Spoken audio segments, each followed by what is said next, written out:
As you may have heard on our KFM news bulletins today, the National Council for Curriculum and Assessment is having a look at the time allocated to some subjects, particularly at primary school level. Religion here has come under the spotlight. Most schools will allocate around 2.5 hours to it per week. In contrast, maths and English are generally at primary school level allocated around 3 hours apiece. These proposals may reduce significantly the amount of time allocated to religion. I'm joined on the line now to hear his view by committee member of Atheist Ireland, John Hamill. John, you're welcome to the programme. Thanks, Ciara. What's your view, of the amount of time allocated to religion on a general basis in primary schools of 2.5 hours, and proposals to cut it by an undefined amount? Well, I think the proposals are good in terms of cutting the amount of time. So education is a public service and it's publicly funded through the taxes of citizens of all faiths and none. So it should be driven by the public interest. And where you have separate denominational interests of one church or another, then parents in churches who want to educate kids in a particular faith are able to do that outside of the public school system. The difficulty, I think, with the proposals are that they carry no weight at all. So the legal framework that we have in the country is one whereby the state funds the education system, but even though public bodies pay for it, the schools are managed by private organisations, typically churches. So as you say, the NCCA might make new recommendations, but patrons in schools are under no obligation to pay them any notice. So what we really need is a change in the Education Act, that means school managers, instead of being accountable to the patrons, are accountable to the public interest. So essentially, John, in your view, the National Council for Curriculum Assessment can say to every primary school in Ireland, look, we'd like you to do this, and they can all say yay or nay as they please. Yeah, that's right. So it's Section 15 of the Education Act that says the management of schools are accountable not to the Department of Education, not to the NCCA, but to their particular patron. So let's say, for example, the NCCA says because of their professional studies in education, that from an educationalist point of view, schools should spend more time on the 3 hours on reading, writing and arithmetic. They can make that recommendation to the schools. And if the patron of the school says, well, in my school the 3 hours means religion, religion and religion, then it doesn't matter what the NCCA says and it doesn't matter what the state says. The patron decides what happens in the school, and to change that we need the minister to change Section 15 of the Education Act. I note that the Iona Institute has issued a statement on this very matter, saying that the draft proposal is another attack on the rights of denominational schools. The proposal, it says, is in response to overcrowding of the primary school curriculum. I think that the key word there is perhaps, and I'm open to correction, John, there, denominational. I think somewhere in the right region of between 87 and 90% of primary schools in this county are of the Catholic ethos. So if you want your child taught under any other ethos, good luck to you. Yeah, that's right. It's more than 90% of schools in the country are Roman Catholic, and most of the remainder are taken up by other religious denominations. So I think, the issue from our perspective is that this constant emphasis on parental choice is really a fallacy. So there are more than 120 registered religions in Ireland. We can't have more than 120 schools in every single town and village in the country for all of these religious denominations. And to be honest, even if we had the funds for that, it would be a terrible idea. So, as I say, education is a public service, and to provide education based on segregating all of the 5-year-old children in the country based on the religion of their parents is just a silly way to go about it. You might detect from my accent that while I've been in the south for 20 years now, I grew up in Belfast. So if you give me a map of Belfast now, Ciara, in 30 seconds I will draw for you where all the Catholic schools are and where all the Protestant schools are and where all the Catholics live and where all the Protestants live. So this idea of segregating the kids based on religious denomination is really a recipe for the balkanisation of every town in Ireland, to split up every town into little groups based on all these different religions. And I think it's a much better idea just to look at education as a public service, and we can give kids a good education all together, all in the same room, without any need for sectarian segregation. I think many countries, and certainly not all of them across Europe, have decided to remove religion of any kind other than perhaps a general, there are all these religions in the world kind of class from their primary schools or whatever they call them in their particular country, and have left education or religious instruction to families or religious communities. Is that a standpoint in which you'd be in favour? Yes, and they've agreed some principles within the OSCE in that regard, which are called the Toledo Guiding Principles. And exactly as you say, what the principles do is describe how to teach about religions without teaching that any one particular set of beliefs is true or otherwise.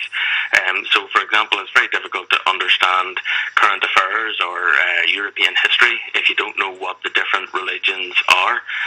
But teaching about religions is quite different from saying this particular denomination is true and all of the others are false religions. So, as I say, these principles have been defined by a set of educationalists and human rights lawyers in terms of how schools can manage the difference. They've been unanimously accepted within the OSCE with one exception, and the only organisation in the OSCE who has rejected the Toledo Guiding Principles is the Holy See. What about, John, the people that will say, and there are many of them, they're of a very strong faith who and they contend that Ireland is a Catholic country and that we should be entitled to educate our children in those traditions? Well, I think historically it has been a Catholic country, and I guess those from the north who warned that home rule is Rome rule were correct to a degree. A lot of the laws that we have historically in the country come from a perspective of a Catholic organisation or a Catholic state for a Catholic people, but I think really the population has moved beyond that, and even devoutly Catholic people, in my experience, do not want to impose their faith on others. So there's no reason that citizens in Ireland can't continue to be pious and devout Roman Catholics without seeking to impose their religiosity on their fellow citizens. And I think most of the population would be in general agreement with that kind of principle. But the difficulty is that we still have laws from many decades ago which enshrine a particular Catholicism or Christianity within the legislative framework of the state, and I think it's really about time that our politicians started to catch up with the population. What about, though, the Iona Institute argument that Scottish Catholic schools allocate about the same amount of time to religious instruction as their counterparts in Ireland and fare as well academically? Is this an academic or philosophical issue for you, John? Well, I think it's both.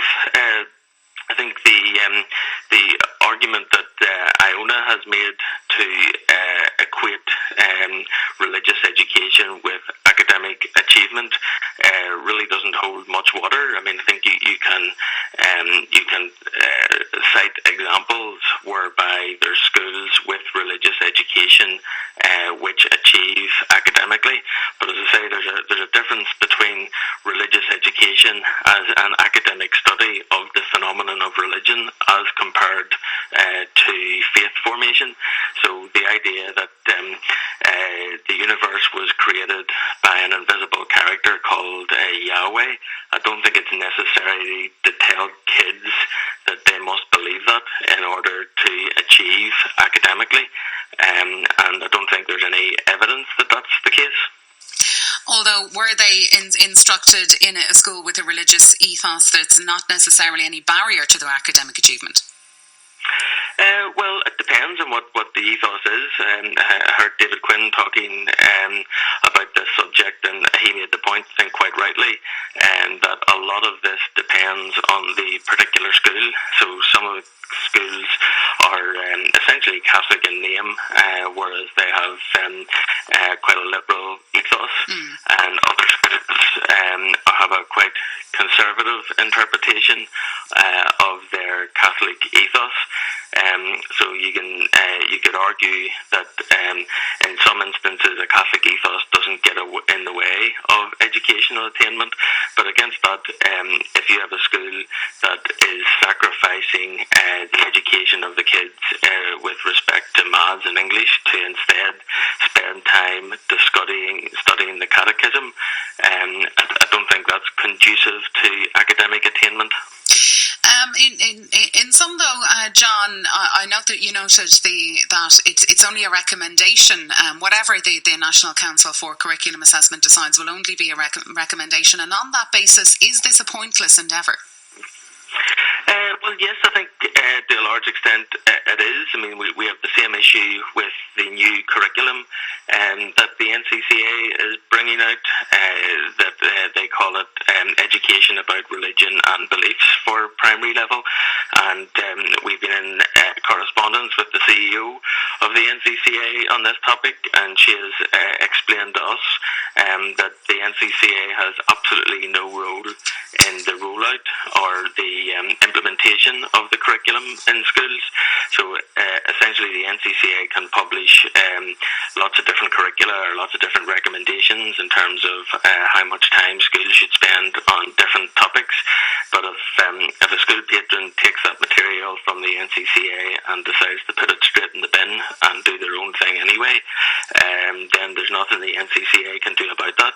And the CEO of the NCCA has explained this to us explicitly.